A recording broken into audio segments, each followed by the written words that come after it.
believe this. She's late again. Where is that blasted girl? Give her a break, Smithy. About damn time. There's been a new development. I heard about the Monte Carlo incident. Was it harm? Indeed, they've just issued their demands.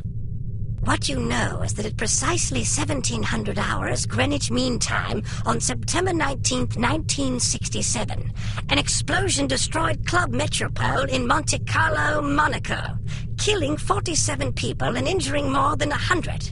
What you do not know is that the source of the blast was not a mechanical device, but rather a man, Commissioner Maurice Albert.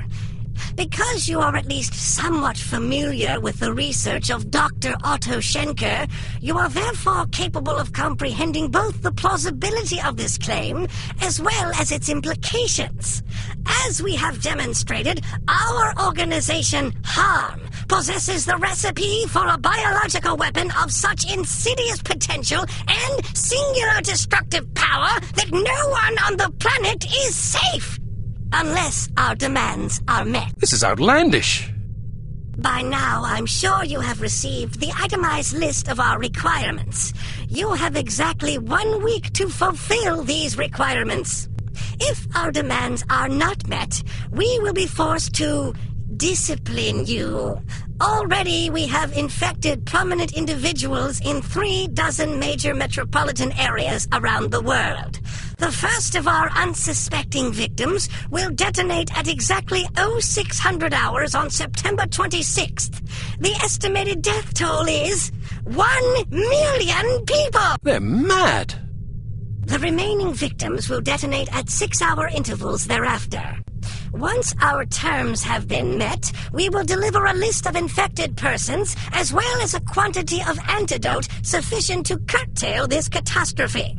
However, because the deadline we have imposed is dictated by the chemical fuse inherent in the reagent itself, the sooner you comply with our wishes, the more time you will have available in which to administer the antidote.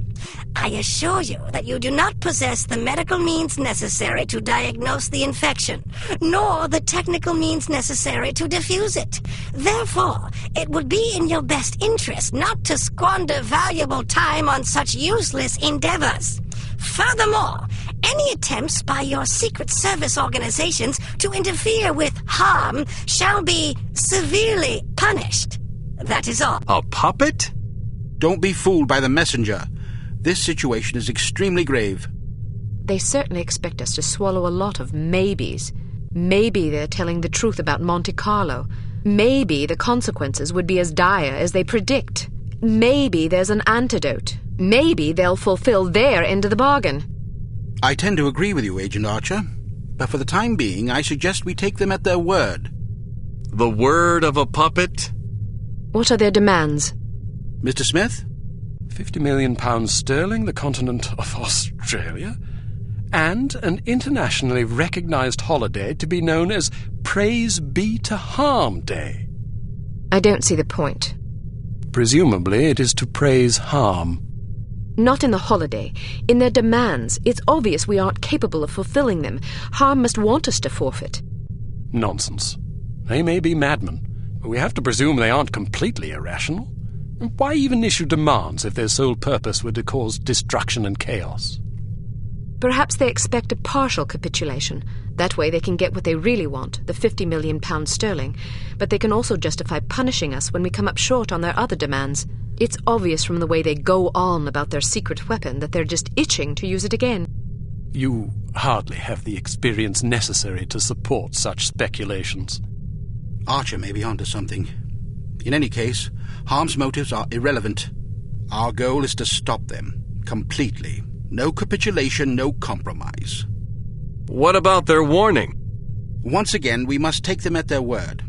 It is therefore imperative that we act swiftly and decisively. Our objectives are clear. We must obtain the list of infected individuals. We must get our hands on the antidote, and we must recover Dr. Schenker. And Volkov? He's only a threat if he knows what we're up to. If our theories are correct about Agent Lowry, Volkov shouldn't be much of a concern. What if your theories aren't correct? Then may God help us all. I hope we can come up with a better plan than that.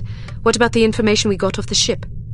Well, the containers you photographed weren't accounted for on the shipping manifest, which comes as little surprise.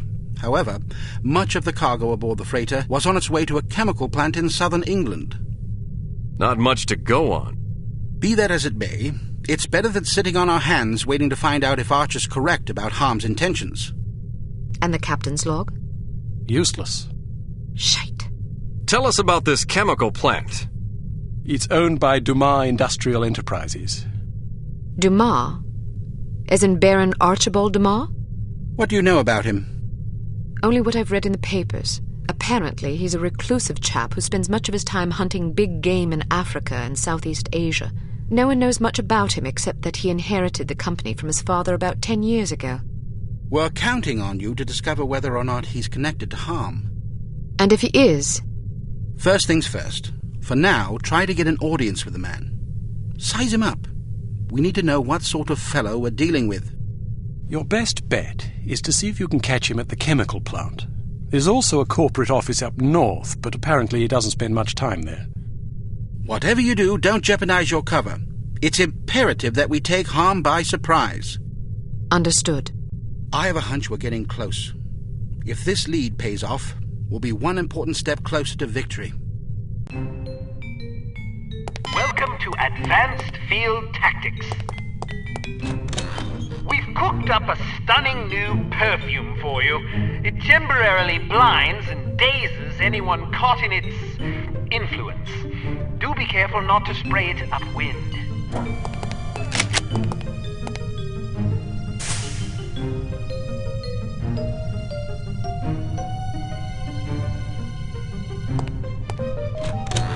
This little fellow is one of our most refined inventions, the P421 Canine Persuader. Just start it up with this convenient pull cord and set it on the ground.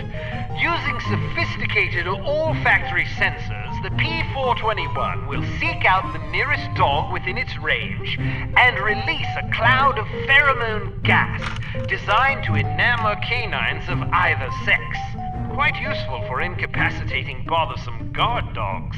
Use your robotic poodle to distract the guard dog.